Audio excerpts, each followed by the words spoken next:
So here's a good opportunity to sort of illustrate the difference between people who have an ideology and people who are more pragmatic.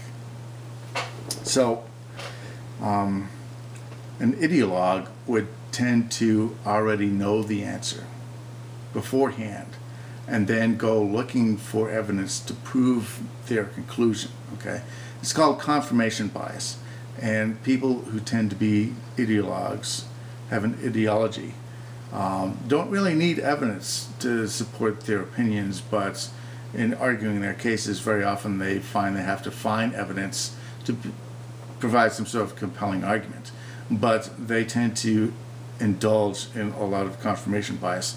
They dig far enough to find the answer that confirms their conclusion, and then they stop looking. Okay. Such is the case with this. A pragmatist will look at what someone says and try to figure out if there's some way in which it could be interpreted as true. Now, I don't think that Barbra Streisand is misinformed or that she's intentionally trying to lie, but obviously she's talking about something different than what you're talking about. She's talking about one thing, you're talking about another. That seems to be very clear to me, and that you are intentionally interpreting what she said in your own way in order to prove her wrong, because she has to be wrong in order for your ideology to remain true. Okay, so it's the modus operandi of people who work off of ideologies. The evidence is secondary to the conclusion, and they're very vulnerable to confirmation bias. So I look at her words, and she says that Obama is more fiscally responsible than Bush or Reagan. Well, as far as Reagan goes, Reagan ran up a huge debt. He ran up a massive debt, okay, as a percent of GDP. But let's stick with Bush because he's more recent. Bush, I consider to be fiscally irresponsible for two primary reasons. Number one, he started the wars in Iraq and Afghanistan. And in particular in Iraq, it was a completely unnecessary war under trumped-up charges that wasted billions of dollars, trillions of dollars, and he did not put it on the books at all. He did not figure out how he was going to pay for it. He just put it on the credit card, okay?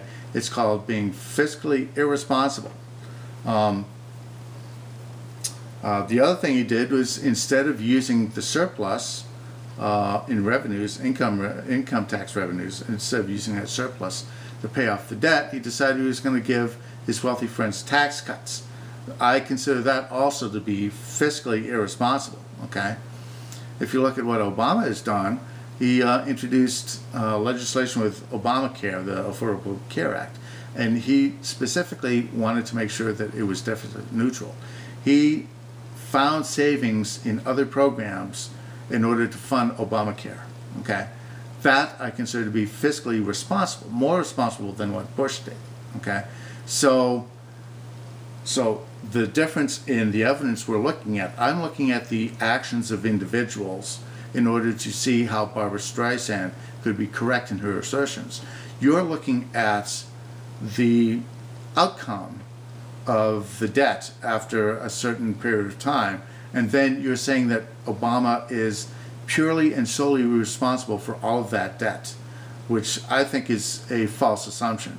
I think, if you were to blame Obama, it's sure he shares something in the responsibility, but the Republicans in the Senate in particular have obstructed, and they have made things very difficult for him. In particular, trying to get the Bush tax cuts to expire for the wealthiest Americans and trying to raise revenue.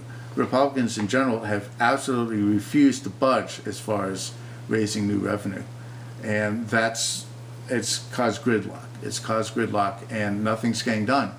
No one wants to arbitrarily cut programs.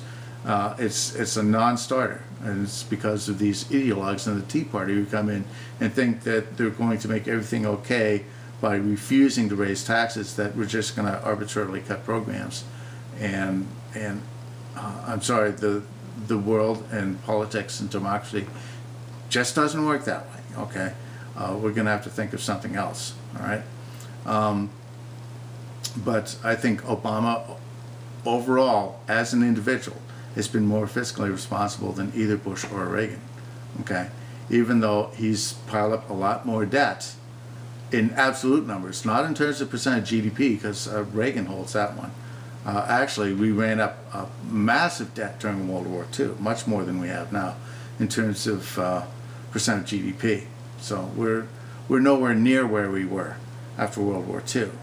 But we do have to start paying off the debt, and I think the only reasonable way of doing that is for Republicans to give some ground as far as raising revenue, as far as raising taxes is concerned, and we have to do it. We have to look at doing that. We can't just gut programs and bring growth to a crawl under this mantra that that the ideologues and the Tea Party refuse to raise taxes. I think it's ridiculous. Anyways, that's all I'm going to say for now. Talk to you later. Bye.